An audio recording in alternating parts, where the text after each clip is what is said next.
Welcome learners, welcome to संभव yes we can.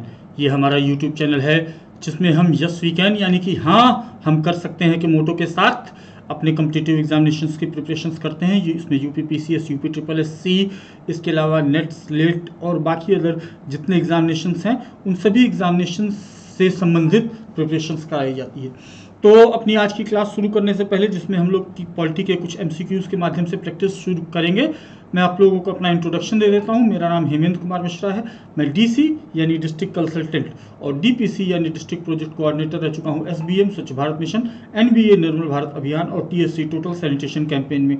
Bharat सरकार की इन तीनों महत्वपूर्ण स्वच्छता परियोजनाओं में मैंने पंचायती राज विभाग के अंतर्गत जनपद चित्रकूट में ग्रामीण स्वच्छता के विषय में काफ़ी लंबा कार्य किया हुआ है और उसके उपरांत विभिन्न संस्थानों और ऑनलाइन प्लेटफॉर्म्स के माध्यम से मैं प्रतियोगी परीक्षार्थियों को उनकी परीक्षा की तैयारी में सहयोग प्रदान करता रहता हूँ। और आज की क्लास में हम लोग जो है प्रैक्टिस थ्रू एमसीक्यू करेंगे और बेसिकली आज हम लोग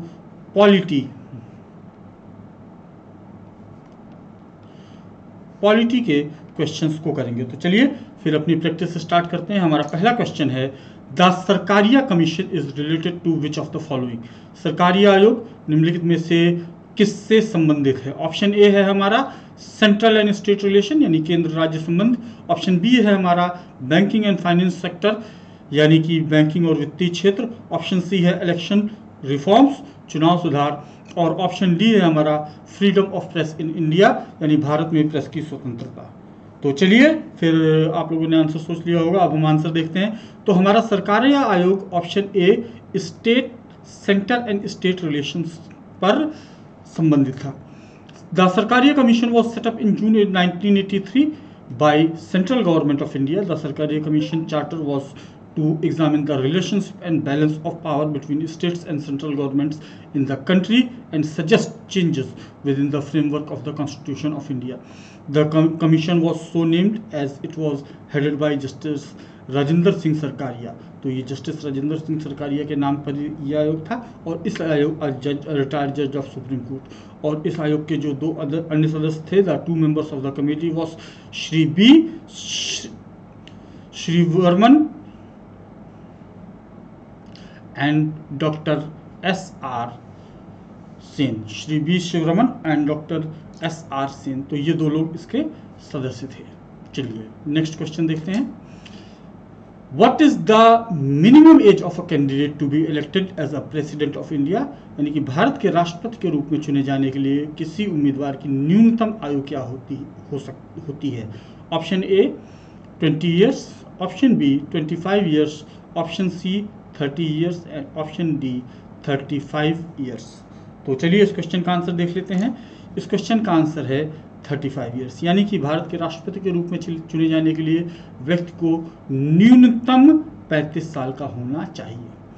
चलिए कुछ और संवैधानिक पदों के बारे में मिनिमम एज क्या है वो देख लेते हैं। तो maximum age for a candidate to be elected as vice president यानी कि उपराष्ट्रपति के रूप में चुने जाने के लिए जो मिनिमम एज है वो होती है 35 years. Maximum age for a candidate to be elected as MLA यानी मेंबर ऑफ एमएलए चुने जाने के लिए उसकी एज 25 ईयर होती है संसद सदस्य चुने जाने के लिए। लोकल असेंबली का मेंबर चुने जाने के लिए उसकी एज मिनिमम 25 ईयर्स होती है। Minimum age of candidate to be elected as a member of Lok Sabha का सदस्य चुने जाने के लिए उसकी न्यूनतम आयु 25 वर्ष होती है। Minimum age for a candidate to be elected as a member of Rajya Sabha का सदस्य चुने जाने के लिए उसकी न्यूनतम आयु 30 वर्ष होती है। और minimum age for a candidate to be elected as MLC यानी मेंबर ऑफ लोकल कॉन्स्टिट्यूंसी विधान परिषदों का सदस्य चुने जाने के लिए न्यूनतम आयु 30 वर्ष होती है। चलिए अगला क्वेश्चन देखते हैं। Supreme Court has made right to free education as a part of which of the following rights. Supreme Court ने मुफ्त शिक्षा के अधिकार को निम्नलिखित में से किस अधिकार का हिस्सा बनाया है? Option A right to life यानी जीवन का अधिकार। Option B right against exploitation शोषण के खिलाफ अधिकार। Option C right of freedom of speech and expression भाषण और अभिव्यक्ति की स्वतंत्रता का अधिकार। And option D cultural and educational right यानी कि सांस्कृतिक और शैक्षणिक अधिकार। तो चलिए देख लेते हैं। ये जो है सुप्रीम कोर्ट के अनुसार राइट टू लाइफ यानी कि जीवन के अधिकार के अंतर्गत लिया गया है। As per Supreme Court judgment, the right to education follows from the enforceable right to life and personal liability guaranteed by the Constitution under Article 21. अनुच्छेद 21 के तहत जो जीवन का रक्षा का अधिकार दिया गया है उसके अंतर्गत ही ये शिक्षा का अधिकार आता है. This is because there can not be dignified life or realization of other rights of a person if he or she is no adequate education. शिक्षा के बिना वह अपने अधिकारों के बारे में, अपने सम्मानपूर्ण जीवन के बारे में नहीं सोच सकता है, इसलिए इसे जीवन के रक्षा के अधिकार के अंतर्गत सुप्रीम कोर्ट ने माना हुआ है. चलिए अगला क्वेश्चन देखते हैं. How many members can be nominated by president to Rajya Sabha and Lok Sabha respectively. राष्ट्रपति द्वारा लोकसभा और राज्यसभा में क्रमशः कितने सदस्य मनोनीत किए जा सकते हैं. ऑप्शन ए है 12 and 0, ऑप्शन बी है 10 and 2, ऑप्शन सी है 10 and 0 एंड ऑप्शन डी है 12 and 6. तो चलिए इस क्वेश्चन का आंसर देख लेते हैं. इस क्वेश्चन का आंसर है 12 and 0. पहले जो है राष्ट्रपति आंग्ल भारतीय समुदाय के 2 सदस्यों को लोकसभा में नामित कर सकता था, लेकिन 2020 से यह अधिकार राष्ट्रपति से छीन लिया गया है संसद के द्वारा. The president nominated 12 members in Rajya Sabha for 6-year term for their contribution towards art, literature, science and social services. This right has been bestowed upon the President according to the 4th Schedule, Article 4(1) and 82 of the Constitution of India. Prior to 2020, President used to nominate 2 members of Anglo-Indian community Lok Sabha under Article 331. This provision has now been abolished. अनुच्छेद 331 के तहत आंग्ल भारतीय समुदाय का राष्ट्रपति को यह भान होने पर कि आंग्ल भारतीय समुदाय का लोकसभा में पर्याप्त प्रतिनिधित्व नहीं है, वह 2 सदस्यों को मनोनीत कर सकता था, किंतु अब यह प्रावधान समाप्त कर दिया गया है. चलिए अगला क्वेश्चन देखते हैं. In which year National Commission for Minorities was established. राष्ट्रीय अल्पसंख्यक आयोग की स्थापना कब की गई. Option A 1989, option B 1990, option C 1991 और ऑप्शन डी 1992. चलिए देखते हैं इस क्वेश्चन का आंसर. तो इस क्वेश्चन का आंसर है option D 1992. Officially there are 6 minorities in India, that are Muslims, Christians, Sikhs, Buddhist, Parsis and Jains. The Union government had set up a National Commission for Minorities (NCM) under the National Commission of Minorities Act 1992. The commission is made up of a chairman, a vice chairperson and 5 members. Unlike other bodies like NCSC, NCST, NCM has no constitutional backing or status. इसका संवैधानिक स्तर नहीं है. Free and compulsory education to all children from 6 to 14 year age was made a fundamental right by which of the following amendments. निम्नलिखित में से किस संशोधन द्वारा 6 से 14 वर्ष की आयु के सभी बच्चों के लिए निःशुल्क और अनिवार्य शिक्षा को मौलिक अधिकार बनाया गया. ऑप्शन ए हमारा 82 यानी 82वां, ऑप्शन सी है 83 यानी 83वां, ऑप्शन सी है हमारा 84 यानी 84वां एंड ऑप्शन डी है हमारा 86 यानी 86वां.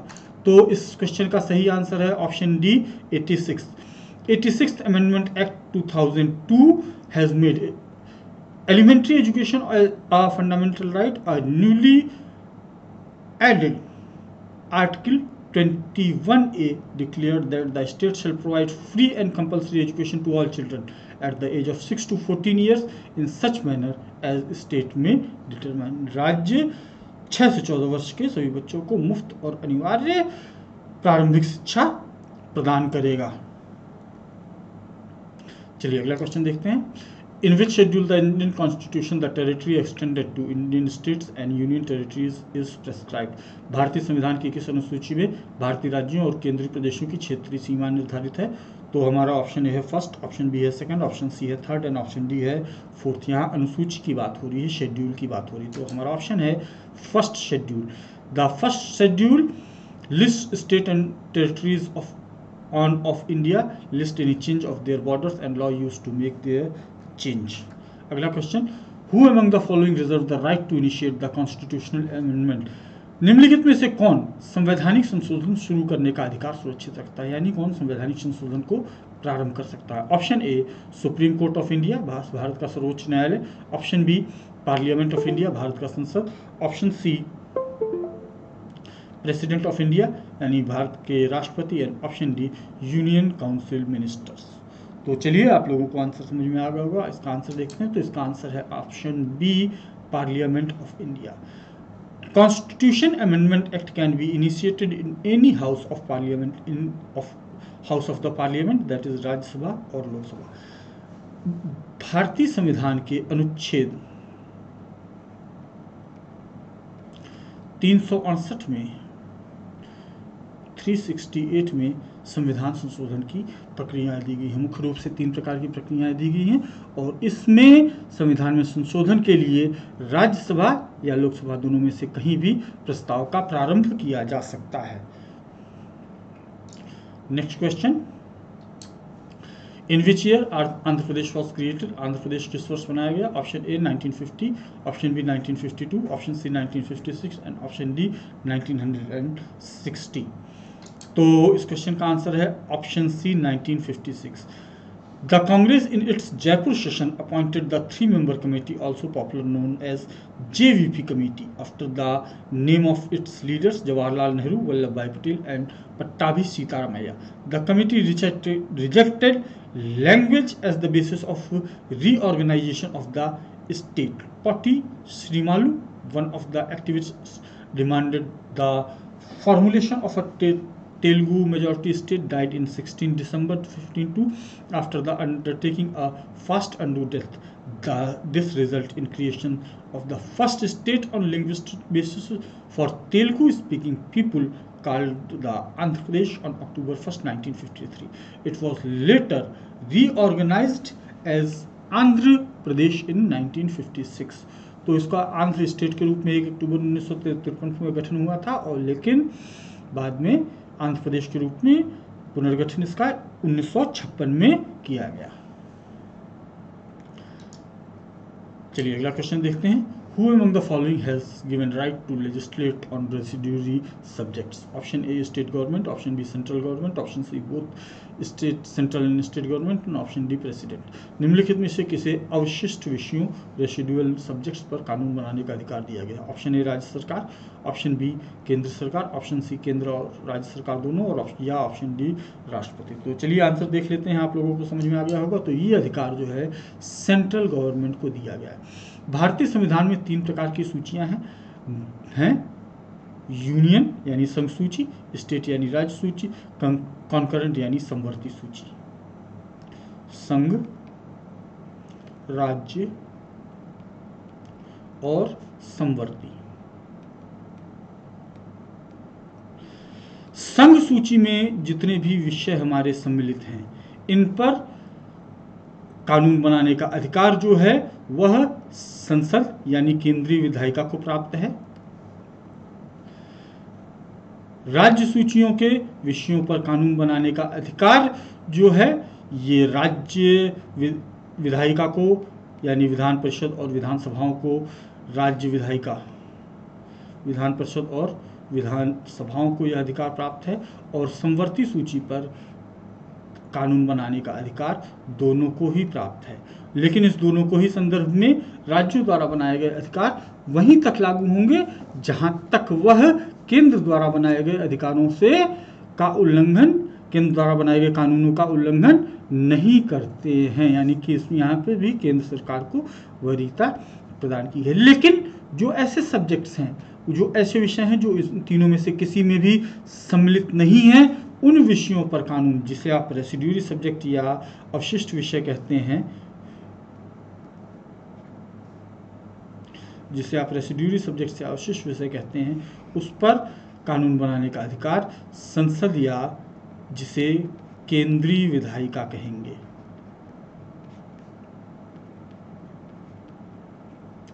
केंद्रीय विधायिका को प्राप्त है।